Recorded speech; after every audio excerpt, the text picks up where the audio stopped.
Au sport local, on va parler de hockey, de la saison du début de hockey dans Charlevoix. Puis pour ça, on a invité le coprésident de hockey Charlevoix, Éric Lavoie. Salut Bonjour. Éric. Bonjour Éric. Toi aussi, t'es en forme? Oui. Écoute, on veut t'entendre sur le début de la saison dans Charlevoix. Là. Comment ça se passe jusqu'à maintenant? Ça va très bien. Dans le fond, la saison a officiellement été lancée au début septembre avec les camps d'évaluation.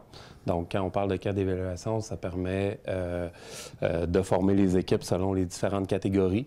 Donc, ce processus-là a eu lieu dans les dernières semaines et est en train de se compléter là, pour finalement former nos équipes là, qui représenteront les Rorcals de Charlevoix là, pour l'année 25-26.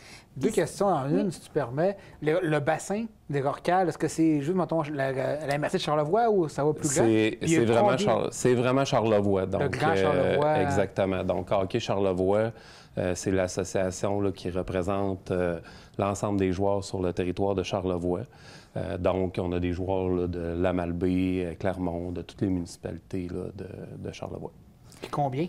Combien de joueurs en tout? Combien d'inscriptions qu'il y a eu cette année? Cette année, on est à 317 inscriptions.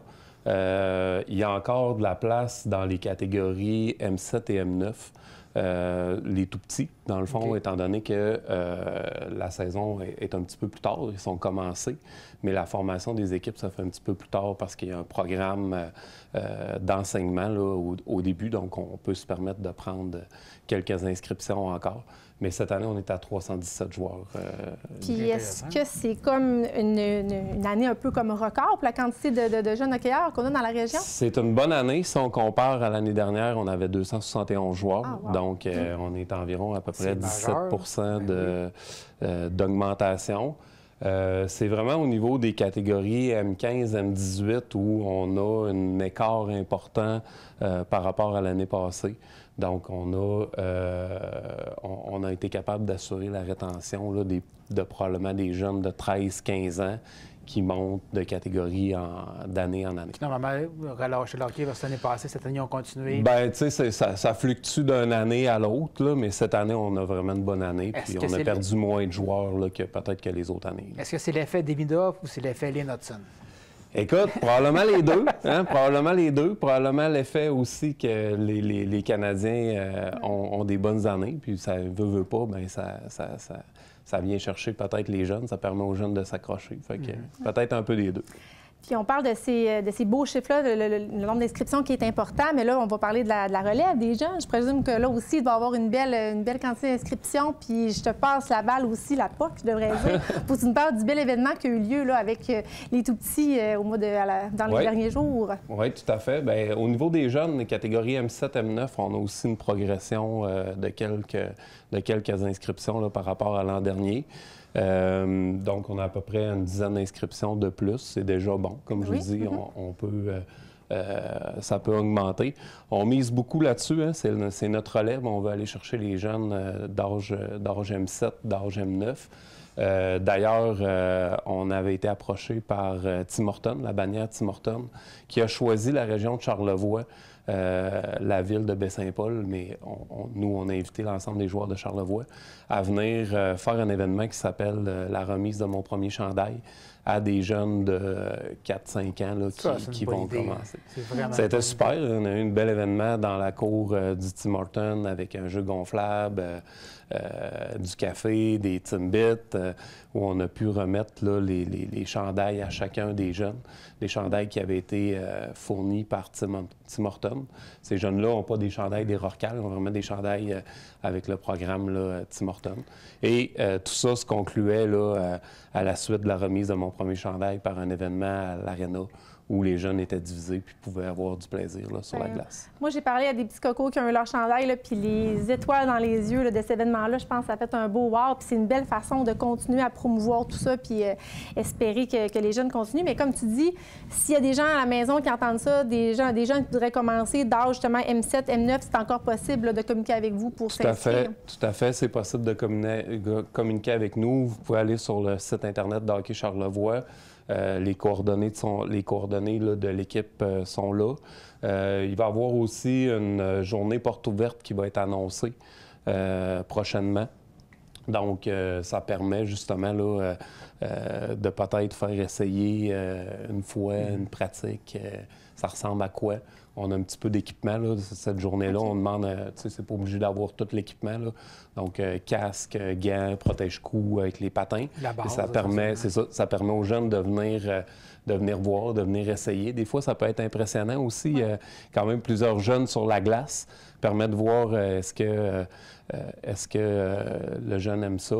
Puis c'est vraiment, tu sais, à ces âges-là, c'est une catégorie d'initiation. Fait que c'est sûr que, tu sais, quand les jeunes savent un petit peu se tenir sur leurs patins, ça va toujours mieux, mais tu sais, je veux dire, c'est vraiment une catégorie pour ça, d'initiation. Et ils sont divisés par groupe avec des ateliers là, pour les faire progresser. Mais avoir plus, essentiellement avoir plus de joueurs, ça implique, j'imagine, d'avoir plus d'équipes par niveau, par catégorie. Est-ce que vous avez besoin de plus de coachs? Avez-vous une pénurie de coachs ou d'entraîneurs, je veux dire, ou une pénurie de même des arbitres? Avoir plus de matchs, j'imagine. Est-ce que vous avez de la misère à recruter des entraîneurs, arbitres? Au niveau des entraîneurs, bien, c'est sûr que plus de joueurs, bien, ça amène plus d'équipes un petit peu. Ça dépend toujours aussi. Là. Tu sais, l'année passée, on a fait 3 équipes dans le M15, mais c'était 3 plus petites équipes. Cette année, on a fait 3 équipes, mais là, on a plus de joueurs, fait que ça fait 3 équipes, tu sais, plus complètes. C'est sûr que c'est plus facilitant aussi tu sais, il peut arriver des blessés, il peut arriver, l'hiver, il y a des gens qui vont en voyage, fait que des fois, quand on a des équipes à 10-11, tu sais, des fois, il y a des petites difficultés là, à certaines périodes de l'année. Donc, on compose avec ça. Maintenant, les entraîneurs, bien, souvent, ça va être des parents, des joueurs qui vont se proposer comme entraîneurs. Dans les catégories un petit peu plus élevées, bien là, on a peut-être moins de parents des fois là, qui se proposent.